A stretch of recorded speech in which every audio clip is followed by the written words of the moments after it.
Ask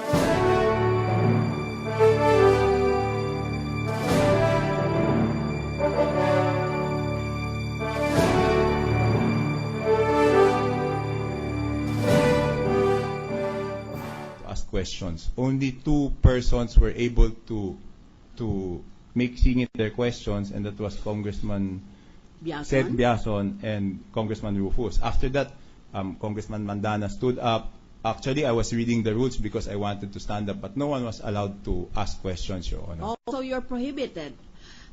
It was stated by the speaker, sabi ho niya, pagkatapos ng PowerPoint presentation, yung mga gustong pumirma, yung mga ayaw pumirma, Alright. bahala kayo, huwag kayong pumirma. Pero, this is non-debatable, no questions will be entertained, Your Honor. All right. I was trying to see whether the rule of admission by silence applies to you. Since, under the rules of court, if you are present in something that you now denounce and you did not say or do anything, that is considered admission by silence. But now you are saying that does not apply to you because there was a rule or a policy that no questions would be entertained. Is that so? Yes, Your Honor. Yes. Now, you have in fact, in the transcript that has just been distributed to us, you have in effect stated that you felt under threat to sign the complaint. You said so categorically. Yes, Your Honor. All right. Now, I will read to you excerpts from RA number 3019, the Anti-Graft and Corrupt Practices Act, Section 3, Corrupt Practices of Public Officers. The following shall constitute corrupt practices of any public officer and are hereby declared to be unlawful. Letter A, persuading, inducing, or influencing another public officer to perform an act constituting a violation of rules and regulations duly promulgated by competent authority. I'm referring, of course, to the rules of the House of Representatives on impeachment, which requires you to read the complaint and then sign it. So, since you are claiming that you felt that you were being pressured or that you were being threatened by what was said or done to you in your testimony yesterday, you are alleging that your fellow colleagues in the House were guilty of the corrupt practices as described by the paragraph I just read. Not my colleagues, Your Honor, but those who spoke during the all-majority caucus, Your Honor. All right. Not all of your colleagues, but at least some of them. Those who spoke during, Right. those who threatened, I will correct my statement. Those who threatened during the all-majority caucus. All right. One last question. As you said, you felt pressured and you resented it because in my reading, your personality has always been one of independence. May I say fiery independence. Now, I will read to you the penal code, particularly on threats and coercion.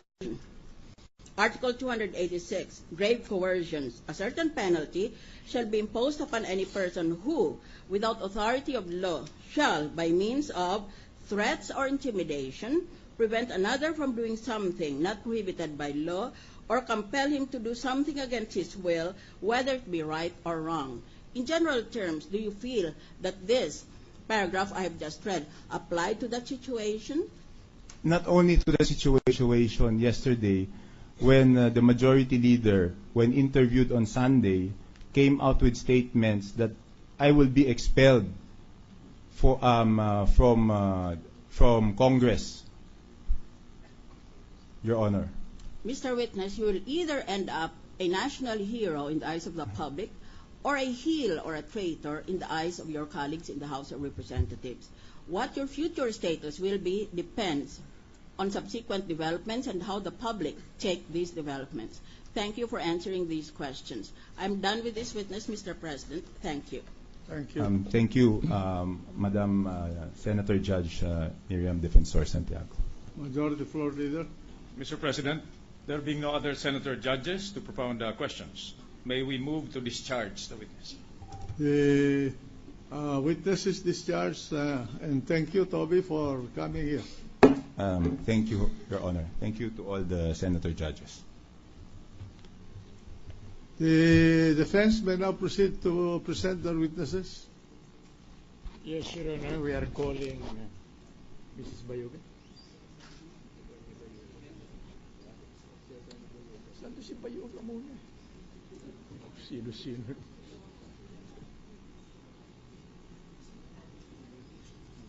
Ha? Nasa holding area. She's allegedly with holding area. Your Honor, may we be allowed to call her? Yes, will you please, who is your witness? Mrs. Bayoga, Your Honor. Well, Araceli Bayoga. will you call the witness of the defense to the chamber to take the stand and to be sworn in and testify?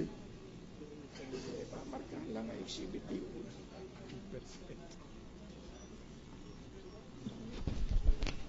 1 minute suspension to wait for the witness.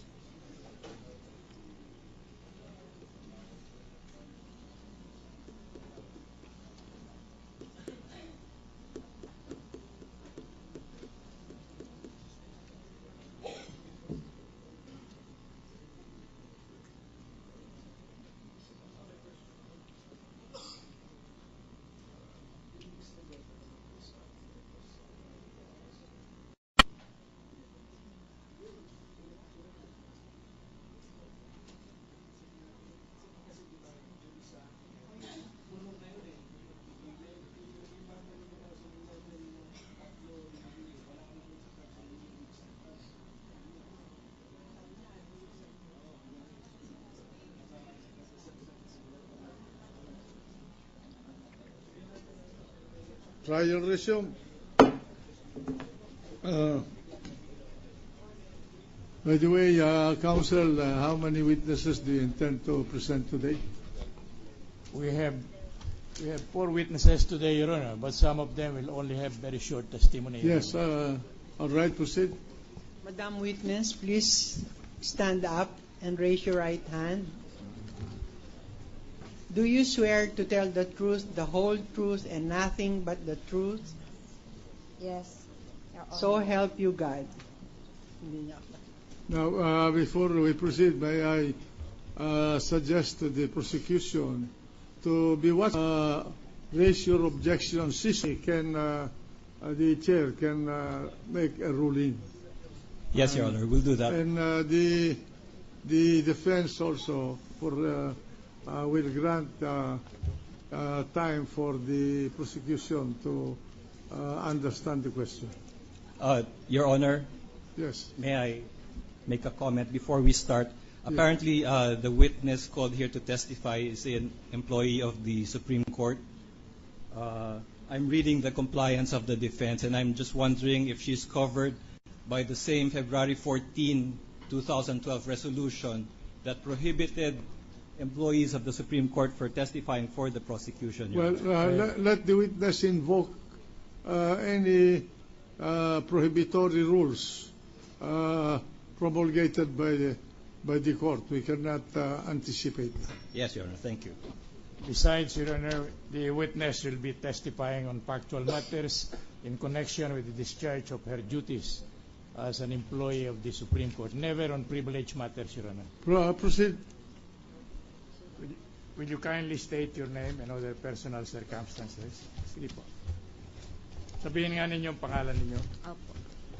My name is Araceli C. Bayuga of the Supreme Court of the Philippines, located at Padre Paura, Manila. Civil status. I'm married. Your age. Age. Edad po ninyo. I'm 62 years old. And your occupation right now. My position as SC's Chief Judicial Staff Officer of the Cash Collection and Disbursement Division of the Fiscal Management Budget Office. If Your Honor, please, the testimony of this witness is being presented in connection with impeachment article number 2, Your Honor. Article 2. Yes, Your Honor. Yes, Your Honor. The one that deals with SALN. Correct, Your Honor. All right. Very correct. Proceed. The purpose of the offer of this witness deals with the nature of her job as Chief of Staff of the Cash and Collection and Distribution Division of the Supreme Court, the fact that she had prepared a statement of